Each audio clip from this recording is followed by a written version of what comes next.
வயசான பாட்டியும் தாத்தாவும் ஒரு பூங்காவில் உட்காந்து பேசிக்கிட்டு இருக்கிறாங்க. அவங்களுக்கு கல்யாணம் ஆகி 53 வருஷம் ஆச்சு. பிள்ளைங்கள்லாம் படித்து பெரிய பெரிய வேலையில் இருக்கிறாங்க. பேரன் பேத்திகளும் நல்ல நிலைமையில் இருக்கிறாங்க. இந்த தாத்தாவும் பாட்டியும் சிரித்து பேசிக்கிட்டு இருந்ததை ஒரு பெரியவர் பார்த்தார். அவருக்கு ஆச்சரியமா இருந்தது. இந்த வயசுலேயும் இவ்வளவு அந்யோன்யமா இவங்க பேசிக்கிட்டு இருக்கிறாங்களே அப்படின்னு நினைச்சார். சரி, நேரிலேயே கேட்டுருவோமே அப்படின்னு நினைச்சிட்டு கிட்ட போனார். உங்க மன வாழ்க்கையின் வெற்றிக்கான ரகசியம் என்ன அப்படின்னு கேட்டார். இதை கேட்டதும் அந்த தாத்தா சிரிச்சுக்கிட்டே பாட்டியை பார்த்தாராம். அதுக்கப்புறம் சொன்னாராம், நான் இந்த அம்மாவை கல்யாணம் பண்ணிட்டதுக்கும் எங்களுடைய இல்வாழ்க்கை இவ்வளவு நாளா பலம் குறையாம மகிழ்ச்சியா இருக்கிறதுக்கும் காரணம் ஒண்ணுதான்.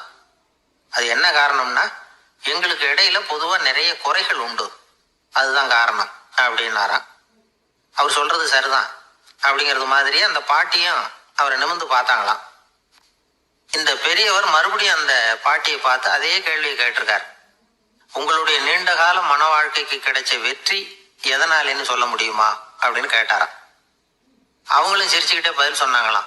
என்ன பதில் தெரியுமா? சில பேரை நாம குறிப்பிட்ட பண்புகளுக்காக நேசிக்கிறோம், வேற சிலரை நாம அந்த பண்புகள் இல்லாத குறைகளுக்காகவே விரும்பி பழகிறோம் இல்லையா அப்படின்னு கேட்டுட்டு தலையை குனிஞ்சுக்கிட்டாங்களாம் அந்த பாட்டியம்மா. அவங்க அப்படி சொன்னதை கேட்டதும் இவருக்கு புதுசா ஞானம் பிறந்தது மாதிரி இருந்துதான். இதுதான் மனம் நிறைந்த மன வாழ்க்கை அப்படிங்கிறார் சுவாமி சின்மயானந்தர். பண்புகளை எப்படி நேசிக்க முடியுதோ அதே மாதிரி பண்புகள் இல்லாத குறைகளையும் நேசிக்க முடியும். மனசுதான் காரணம். ஒரு மேல்நாட்டு தம்பதி, அவங்களும் தாத்தா பாட்டி தான். அவங்க 2 பேரும் ஒரு பூங்காவில் உட்காந்து சிரிச்சு பேசிக்கிட்டு இருக்கிறாங்க. அதை ஒருத்தர் பார்த்தார். அவருக்கு ஆச்சரியம், இவ்வளவு காலம் ஆகி இந்த வயசுலயும் இப்படி அன்பா பேசிக்கிட்டு இருக்கிறாங்களே அப்படிங்கிற ஆச்சரியம். கிட்ட நெருங்கி போனாரு. கேட்டார், ஏன் தாத்தா உங்களுக்கு கல்யாணம் ஆகி எவ்வளவு வருஷம் ஆச்சுன்னார். 55 வருஷம் ஆச்சுன்னாராம் அவரு. இன்னமும் இவ்வளவு சந்தோஷமா இருக்கிறீங்களே, அதுக்கு என்ன காரணம்னு கேட்டிருக்கார். அதுக்கு என்ன காரணம்னா, இது வரைக்கும் எங்களுக்குள்ள சண்டையே வந்தது இல்லை அப்படின்னாராம். அது எப்படி முடியும்னு கேட்டிருக்கார் இவர் ஆச்சரியமா. அந்த தாத்தா சொல்ல ஆரம்பிச்சாராம், பாருப்பா, எங்களுக்கு கல்யாணம் ஆன புதுசுல நானும் என்னுடைய மனைவியும் ஒரு குதிரை மேல ஏறி ஒரு காட்டு வழியா போய்கிட்டு இருந்தோம். கொஞ்ச தூரம் போனதும் அந்த குதிரை எடக்கு பண்ணிச்சு. நான் உடனே கீழே இறங்கி அந்த குதிரையை பார்த்து, இது உனக்கு முதல் தடவை அப்படின்னு மிரட்டெல்லாம் சொல்லிவிட்டு ஏறி உட்காந்தேன். மறுபடியும் போனோம். கொஞ்சம் தூரம் குதிரை நல்லபடியா நடந்து போச்சு. மறுபடியும் எடக்கு பண்ண ஆரம்பிச்சுட்டுது. நான் கீழே இறங்கினேன். கையில இருந்த சாட்டையால ஓங்கி ஒரு அடி கொடுத்தேன். இது உனக்கு 2வது தடவை அப்படின்னு சொல்லிவிட்டு ஏறி உட்காந்தேன். மறுபடியும் குதிரை கொஞ்சம் தூரம் நல்ல விதமா நடந்து போச்சு. அப்புறமும் எடக்கு பண்ண ஆரம்பிச்சுட்டுது. அந்த சமயத்துல ஒரு ஆற்று பாலத்தை கடந்து போய்கிட்டு இருக்கிறோம். நான் கீழே இறங்கினேன். என்னுடைய மனைவியையும் கீழே இறங்க சொன்னேன். அந்த குதிரையை பிடிச்சி அப்படியே ஆத்துல தள்ளி விட்டுட்டேன். தள்ளி விட்டுட்டு, இது உனக்கு கடைசி தடவை அப்படின்னு சொன்னேன். அதை பார்த்ததும் என் மனைவி பதறி போயிட்டாங்க. போய், ஐயோ பாவம், என்ன இப்படி பண்ணி விட்டீங்க, உங்களுக்கு மனசுல கொஞ்சம் கூட இறக்கமே இல்லையா அப்படின்னாங்க. நான் மெதுவா இவங்க பக்கம் திரும்பி, இது உனக்கு முதல் தடவை அப்படின்னு. அவ்வளவுதான், அன்னையிலிருந்து இன்னைய வரைக்கும் ஒரு நாள் கூட எங்களுக்குள்ள சண்டையே வந்ததில்லை அப்படின்னு விளக்கம் கொடுத்தார் அந்த தாத்தா. ஒரு ஊர்ல ஒரு ஆள் இருந்தான். தையல் கடை வச்சிருந்தான். அவங்கிட்ட ஒருத்தன் ஒரு சட்டை துணி எடுத்து கொடுத்து தைக்க சொல்லியிருந்தான். வர்ற சனிக்கிழமை வா, வந்து வாங்கிட்டு போ அப்படின்னு அவன் சொல்லியிருந்தான். அதே மாதிரி இவன் வந்தான். அவன் தச்சு வச்சிருந்த சட்டையை கொடுத்தான். இவன் வாங்கி அங்கேயே போட்டு பார்த்தான். கை நீளம் ஒண்ணுக்கு ஒண்ணு வித்தியாசமா இருந்தது. வலது கை இடது பக்கத்தை விட நீளம் குறைச்சலா இருந்தது. அவன் முணுமுணுக்க ஆரம்பிச்சுட்டான், என்ன இது இப்படி தைச்சுட்டியேன்னு. இதுக்கு அவன் சொன்னான், ஐயோ இதுக்காகவா சங்கடப்படுறீங்க, வலது கையை மட்டும் கொஞ்சம் உள்ள இழுத்தாப்புல வச்சுக்கிட்டீங்கன்னா சரியா போகுது. மற்றபடி அந்த சட்டையில உள்ள கலை அம்சத்தை கவனிங்க, எவ்வளவு அற்புதமா தைச்சிருக்கேன் பாருங்க. ஒரு சின்ன குறைய இப்படி எல்லாம் பொருட்படுத்த வேண்டியதில்லை. நான் சொன்னது மாதிரி கையை கொஞ்சம் உள்ள இழுத்தது மாதிரி வச்சுக்கிட்டு நடந்து போங்க, ஜோரா இருக்கும் அப்படின்னா. அவனும் யோசிச்சு பார்த்தான். சரியான யோசனையா தான் தோணுச்சு. கொஞ்சம் முயற்சி பண்ணி வலது கையை கொஞ்சம் உள்ள இழுத்து சட்டை சரியா இருக்கிறது மாதிரி பண்ணிக்கிட்டான். இப்போ மறுபடியும் ஒரு பிரச்சனை. வலது கையை உள்ள இழுத்த மாதிரி அப்படியே வச்சுக்கிட்டதும் முதுகு பக்கம் கொஞ்சம் துணி தளர்த்தியா தொங்குறது மாதிரி தெரிஞ்சது. என்ன இது முதுகு பக்கம் துணி குவிஞ்சுட்டுதே தொங்குதே அப்படின்னு நான் மறுபடியும், அடடா இதுக்காகவா கவலைப்படுறீங்க? உடம்ப அதுக்கு தகுந்த மாதிரி கொஞ்சம் வளைச்சிக்கிட்டா சரியா போடுது. இதுக்காக அந்த அழகான தையலை பிரிச்சு அதுல உள்ள கலை அம்சத்தை கெடுக்கிறதுக்கு என் மனசு இடம் தரல. எவ்வளவுக்கு தளர்த்தியா இருக்கோ அவ்வளவுக்கு கொஞ்சம் உடம்ப வளைச்சி அப்படி குனிஞ்சது மாதிரி போங்க போதும் அப்படின்னா. அதுவும் நல்ல யோசனையா தான் பட்டுது இவனுக்கு. சரின்னு சொல்லிவிட்டு புறப்பட்டான். தெருவில் இறங்கினா, கையை கொஞ்சம் உள்ள இழுத்தான், உடம்ப கொஞ்சம் முன்னால வளைச்சான், சட்டைக்கு தகுந்த மாதிரி உடம்ப பண்ணிட்டான், மெதுவா நடந்து போறான். இப்போ எதிரில் இன்னொருத்தன் வரான். இவனை பாக்குறான், இவன் போட்டிருக்கிற சட்டையை பாக்குறான். ஆஹா அற்புதம்ங்கிறான். சும்மா சொல்லக்கூடாது, ரொம்ப நல்லா இருக்கு, நிச்சயமா இது இந்த ஊர் மேல தெருவில் இருக்கிற ஒருத்தன் இருக்கானே, அவன் தைச்சதா தான் இருக்கணும் அப்படின்னா. இதை கேட்டதும் அவனுக்கு ஆச்சரியம். எப்படி அவ்வளவு கரெக்டா கண்டுபிடிச்சிங்க அப்படின்னு கேட்டிருக்கான்.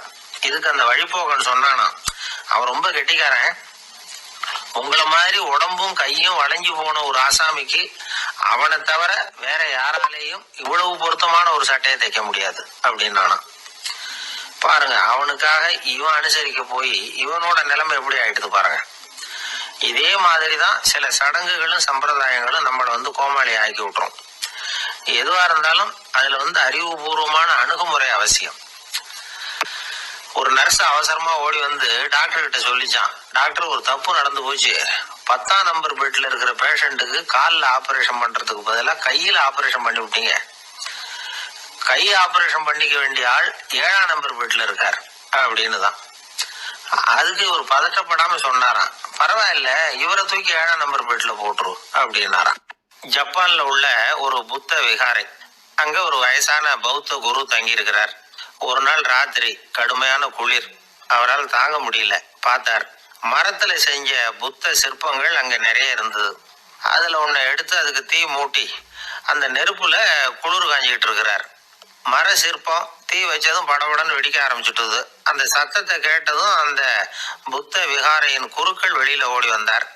இவர் ஆனந்தமா குளிர் காஞ்சிக்கிட்டு இருக்கிறார். அவரால் பொறுத்துக்க முடியல. தெருவில் தெரிஞ்சுக்கிட்டு இருந்த அந்த பெரியவரை இங்க தங்க அனுமதிச்சதே அவரு தான். இவர் இப்படி பண்றாருன்னு நினைச்சுக்கிட்டே அவரை கோபமா பார்த்தார். ஏன் இப்படி கோபமா பாக்குறீங்க, இப்படி உட்காருங்க அப்படிங்கிறாரு இவர்.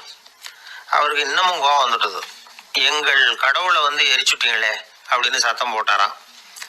அப்படியா அப்படின்னு கேட்டுக்கிட்டே அந்த சாம்பலை கிளறினார் இவர். என்ன செய்யறீங்கன்னு கேட்டிருக்காரு அவர். நான் எலும்புகளை தேடுறேன்னாராம். நீங்க ஒரு பைத்தியம், இது ஒரு மர சிற்பம், இதுல எலும்புகள் கிடையாது அப்படின்னாராம். அவருக்கு கோபம் வந்துட்டுது. உடனே வெளியில போங்கன்னு கத்தியிருக்காரு. வெளியில தள்ளி கதவையும் சாத்தி விட்டாராம். மறுநாள் காலையில கதவை திறந்து பார்த்தா அந்த வயசான பெரியவர் ஒரு மயில்கல் மேல சில காட்டு பூக்களை வச்சு புத்தம் சரணம் கச்சாமின்னு சொல்லிக்கிட்டே இருக்கிறார்.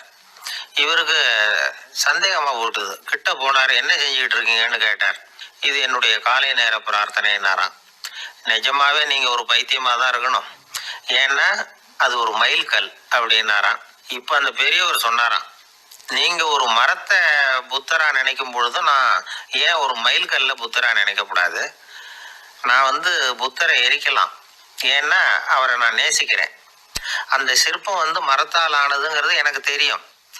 நான் ஒரு மயில்கல்ல தொழலாம், ஏன்னா அது எனது பூக்களை தாங்குது. நான் இந்த மயில்கல்லுக்குள்ள மறைஞ்சிருக்கிற புத்தரை பார்க்கிறேன். யாராவது ஒரு சிற்பி இதை சிலையாக்குனாதான் நீங்க புத்தரை பார்க்க முடியும். அன்னைக்கு ரொம்ப குளிரா இருந்தது. நான் எனக்குள்ள இருக்கிற புத்தரையும் பாதுகாக்கணும். உள்ளே இருக்கிற புத்தரை காப்பாத்துறதுக்காக வெளியில உள்ள புத்தரை எரிக்கலாம், அதுல ஒண்ணும் தப்பு இல்லை. அது அவருடைய போதனையிலேயே இருக்கு. உனக்குள் ஜோதியாக இரு அப்படிங்கிறது அவருடைய போதனை. என்னுடைய புத்தர் குளிர்ல நடுங்கிட்டு இருந்தார். அந்த மர சிற்பங்கள் வெயில் மழையில உணர்ச்சி இல்லாம இருந்தது, அதனால அப்படி பண்ணினேன். ஆனா நீங்க என்ன பண்ணீங்க? நான் ஒரு மர புத்தரை எரிச்சதுக்காக உயிருள்ள புத்தரை வெளியில தள்ளி கதவை சாத்தினீங்க அப்படின்னாராம் அந்த பெரியவர். உண்மையான பக்திங்கிறது இதுதான். அதாவது உனக்குள் ஜோதியாக இரு அப்படின்னு புத்தர் சொன்னார் இல்லையா, அது மாதிரி தனக்குள் ஜோதியாக இருக்கிற இந்த காலத்து ஆசாமிகள் நிறைய பேர் உண்டு. எப்பவும் போதையிலேயே இருக்கிறவங்க. ஒரு நாள் நடு ராத்திரி ஒரு மது கடையில ஒரு ஆள் அங்குள்ள சிப்பந்திகள் கிட்ட கேட்டுக்கிட்டு இருக்கிறான், மறுபடியும் இந்த கடை எப்போ திறப்பாங்கன்னு கேட்டானா. நாளைக்கு காலையில 8 மணிக்கு திறப்பாங்க அப்படின்னு நானும் அங்க இருந்த ஆள். அவன் திருப்பி திருப்பி அதையே கேட்டுக்கிட்டு இருக்கான். இவனுக்கு பதில் சொல்லி சொல்லி அலுத்து போச்சு. அதான் சொல்றேன் ஐயா, நாளைக்கு காலையில வா அப்படின்னாங்களாம்.